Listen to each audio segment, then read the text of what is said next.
come to the realization that I'm not really personable in my videos.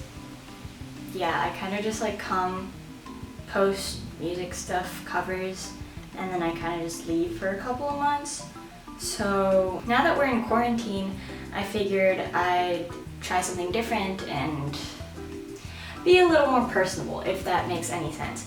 As you can see, my hair is really dead, actually. It's also like really faded, so because I'm not going anywhere and no one's gonna see my hair for a good little while, I figured I'd just dye it and try something, and if it doesn't work, then oh well.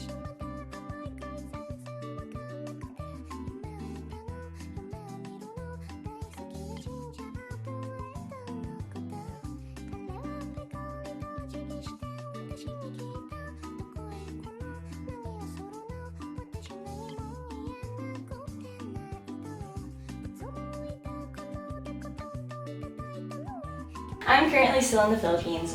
The country is kind of on lockdown, for anyone who didn't know, because like basically every country is on lockdown.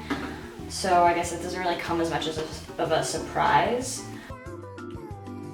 So for my classmates that follow me on Instagram, you'll know that I've been very bored, and so I've been baking a lot, and cooking in general. So the other day I made Hokkaido bread, and then actually I could just go in with my hands, but I kind of don't want to do that right now. Oh, got some on my neck. Great start, great start. I also made cookies the other day, and then I'm also thinking of baking a couple other things, though I have to be careful because, again, quarantine and trying not to use up all of the food in the house. I'm a little guilty of this. I haven't been really doing anything during quarantine, just kind of staying in my room, napping a lot of napping, a lot of like binge watching shows. I did some reading as well. It's actually kind of a nice color, if you can see it on my hands. Yeah. For staying in shape, I've said it before, I've been guilty of kind of just staying in my room and not really doing anything. Though occasionally I have done some like stretching just because I was bored, and then push-ups, like low-key workouts, like body weight stuff, push-ups, sit-ups, squats, lunges, Bulgarian split squats, all of that nice jazz. I also ran on the treadmill the other day, which I've been wanting to do again, but also I'm lazy, which I'm sure a lot of people resonate with that currently.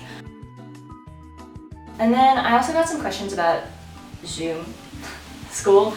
So for our school, because we've been shut down, everything has been moved onto Zoom. So Zoom, for those who don't know, though I guess if you're a student and watching this, you very most likely know what Zoom is. So Zoom is basically just like an online, it's a platform, it's a conferencing platform. And so it basically allows us to have like, kind of like a Skype call with all of our classmates and our teachers. And for us personally, because we're seniors, it's been kind of weird because we were supposed to have our exams, but because obviously Corona and you can't really have that many people in one space for it to be like safe and whatever, they canceled the exams, and so all the motivation for seniors has basically gone down the drain. Like honestly, it feels like I spent 2 years of my life in IB learning and like studying and like stressing and having anxiety, and then suddenly it's not really worth anything. Like, you know, I've been working so hard for like one exam, and then suddenly I'm not taking it anymore, which I guess is pretty good because like I don't have to stress over the exam anymore, but also it's kind of like, you know, what have I just spent the last 2 years of my life for?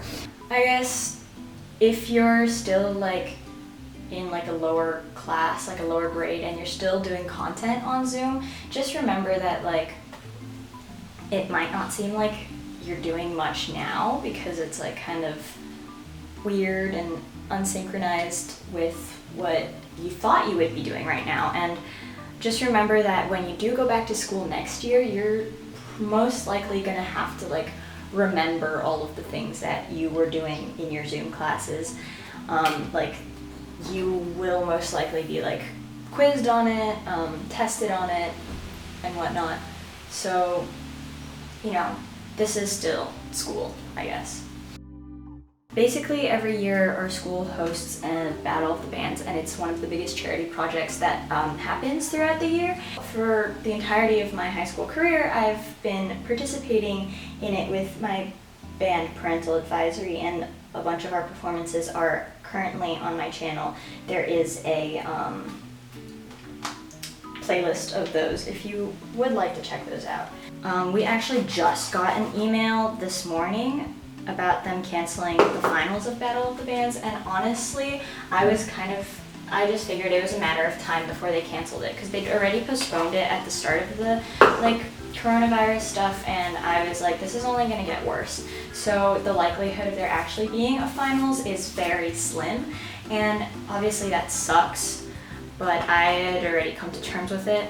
It especially sucks because it was our senior year, and my band, we were supposed to close out the show, which, I mean, is something we've been wanting to do for so long, and then now we can't do it, and we had a really good performance planned, but, you know, obviously that's not going to happen, and that's a shame, but, you know, there's not much we can do. Favorite instrument to play? So personally, I label myself as more of a vocalist guitarist, but I've been moving a little more into playing bass, and I personally really like it. I think it's fun.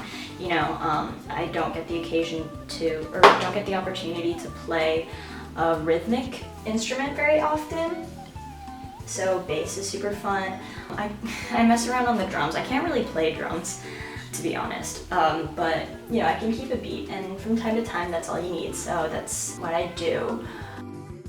When did I first start singing? So when I was very little, I was I'm told that I would kind of just ramble on in the car and like sing just random things I was seeing out the window, which I guess is kind of cute, but also I can see how that can get really annoying if you're on a road trip and you have some child rambling on in the background until she falls asleep. So yeah, that was me.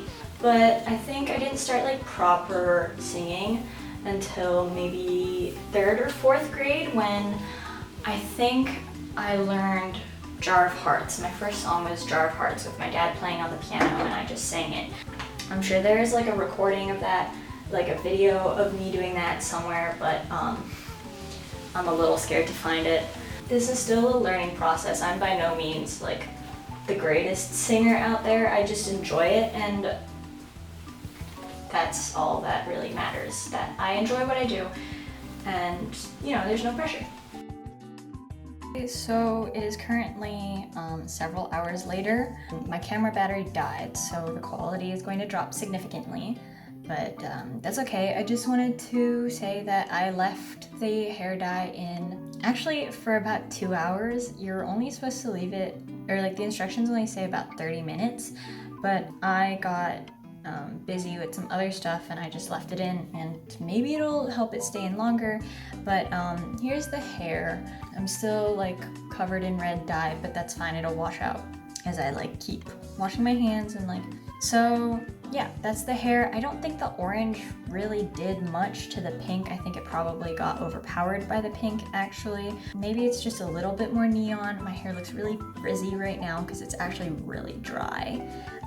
That's one thing they don't tell you about bleaching, or I guess everyone says about bleaching. It does dry out your hair quite a bit. So yeah, if that's what you're gonna do, bleach your hair. I would say get it done by a proper hairstylist. Don't do it yourself. You can color it yourself, but if you're gonna bleach it, I would get someone else to do it, a professional, because you don't want to mess that up, and it's gonna make your hair really, really dry. So make sure you have a good conditioner and coconut oil or argan oil or something to put in your hair. I currently don't have any because quarantine, and I haven't been out to get some, so yeah.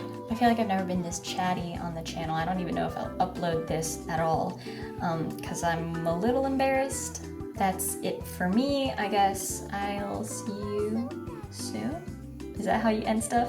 Maybe.